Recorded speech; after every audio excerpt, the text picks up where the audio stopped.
आप इसको ऐसे भी समझ सकते हैं, मेल और फीमेल दो जीव हैं। मनुष्य का ही एग्जाम्पल लिया गया है। गुणसूत्रों की संख्या इसकी लैंगिक कोशिकाओं में मेल में 46 और फीमेल में भी 46 है। इसके बाद मियासिस फर्स्ट हुआ। मियासिस फर्स्ट के परिणाम स्वरूप कोशिकाओं की संख्या आधी हो गई, 23 और 23। और मियासिस सेकंड में भी, मियासिस सेकंड माइटोसिस के समान ही होता है। इसमें गुणसूत्रों की संख्या 23 ही रहेगी। अब ये युग्मक कोशिकाएं बन गई जिसमें गुणसूत्रों की संख्या 23 है। यह एक अगुणित कोशिका है। अगुणित कोशिका नर युग्मक तथा मादा युग्मक में गुणसूत्रों की संख्या 23 है।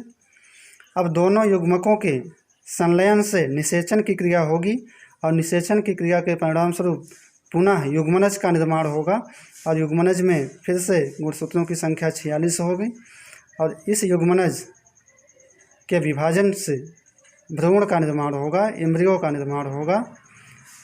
और इस एम्ब्रियो में विभाजन और विभेदीकरण के परिणाम स्वरूप विभिन्न प्रकार के अंगों का विकास हो जाता है और एक पूर्ण रूप से एक जीव का निर्माण होता है। अब ये युग्मनज जिसमें कि गुणसूत्रों की संख्या 46 है, ये द्विगुणित कोशिका है। ये बाह्य निषेचन करने वाले जीवों में शरीर के बाहर होगा। इसका माध्यम जल होता है, जबकि अंतः निषेचन में ये मादा के शरीर के अंदर बनता है। यह है निषेचन पश्च की घटना। निषेचन के बाद ये घटनाएं सब होती हैं। इसके बाद आप एक चीज़ और जान लीजिए कि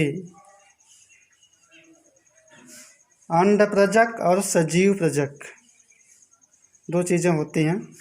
अंड प्रजक और सजीव प्रजक। तो अंड प्रजक में ऐसे प्राणी आते हैं जो कि अंडे देने वाले होते हैं और सजीव प्रजक में ऐसे प्राणी आते हैं जो कि शिशु को जन्म देते हैं।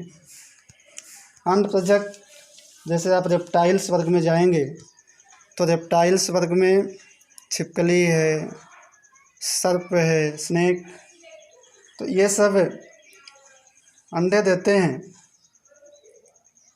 और ये अंडे कैल्शियम युक्त कवच से, कैल्शियम युक्त के कवच में सुरक्षित होते हैं और इन्हीं अंडों से एक निश्चित अवधि के पश्चात इसका स्फुटन होता है और एक शिशु का जन्म होता है। जबकि सजीव प्रजक में ऐसी कोई संरचना नहीं बनती है। मादा के शरीर से सीधे शिशु का जन्म होता है। तो ये है अंड प्रजक और सजीव प्रजक। आप इसको समझ गए होंगे।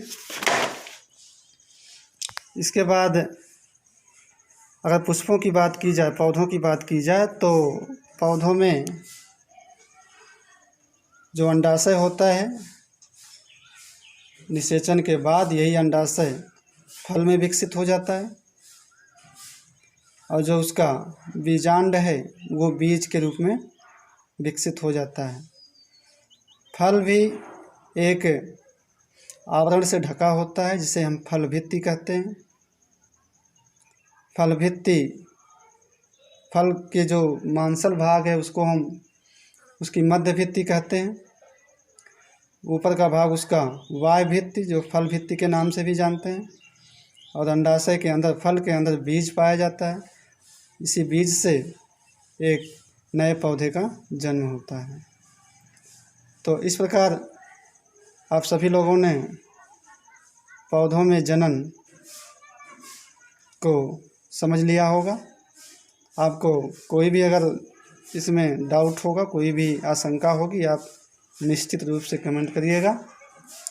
और एक अपील आप लोगों से ये भी है कि आप इस समय वैश्विक महामारी से बचने के लिए अपने आप को सेफ रखिए। कहीं भी आप निकलते हैं तो बिना मास्क के ना निकलें और सोशल डिस्टेंसिंग का पालन करिए। इसी के साथ ही एक बार फिर से आप लोगों को नमस्कार, धन्यवाद।